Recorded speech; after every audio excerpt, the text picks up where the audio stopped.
Hello दोस्तों, welcome back to the channel. आज हम बात करने वाले हैं एक important economics topic gains from trade, और इसके एक ट्रिकी एमसीक्यू को हम डिटेल में समझेंगे। चलिए शुरू करते हैं। What are gains from trade? Simple explanation. सबसे पहले बेसिक समझ लेते हैं।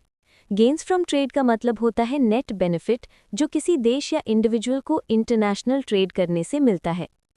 जब कंट्रीज अपने कंपैरेटिव एडवांटेज वाले गुड्स बनाती हैं और बाकी चीज़ें इंपोर्ट कर लेती हैं, तब टोटल वेलफेयर बढ़ता है। इसी वेलफेयर के इंक्रीज को गेन्स फ्रॉम ट्रेड कहते हैं। MCQ statements one by one explanation.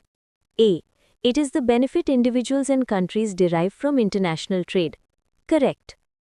ये बिल्कुल एग्जैक्ट डेफिनेशन है। ट्रेड से जो फायदा होता है यही गेन्स फ्रॉम ट्रेड है।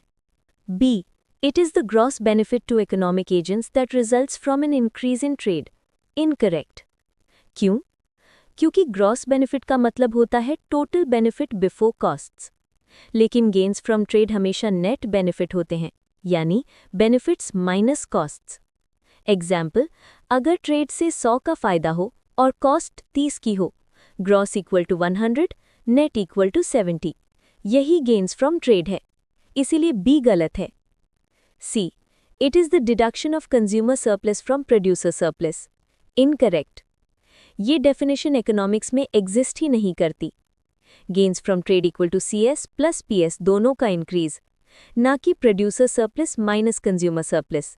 Example, consumer surplus equal to 50, producer surplus equal to 40।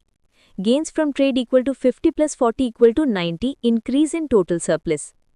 50 minus 40 equal to 10, इसका ट्रेड से कोई लेना देना नहीं, इसलिए सी गलत है। D, it is the net benefit that results from an increase in trade. Correct.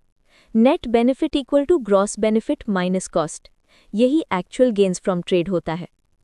E, it is the sum total of producer surplus and consumer surplus. Correct. Gains from trade measure करने के लिए हम CS plus PS के changes को add करते हैं। This is a standard welfare-based definition. कौन से स्टेटमेंट्स इनकरेक्ट हैं? B इनकरेक्ट, C इनकरेक्ट, बाकी A, D, E करेक्ट हैं। Final MCQ answer B and C only. दोस्तों, आई होप अब आपको गेन्स फ्रॉम ट्रेड का कॉन्सेप्ट और ये MCQ दोनों क्रिस्टल क्लियर हो गए होंगे। अगर आपको ये वीडियो पसंद आया हो तो लाइक करें, शेयर करें और चैनल को सब्सक्राइब करना न भूलें। मिलते हैं नेक्स्ट वीडियो में।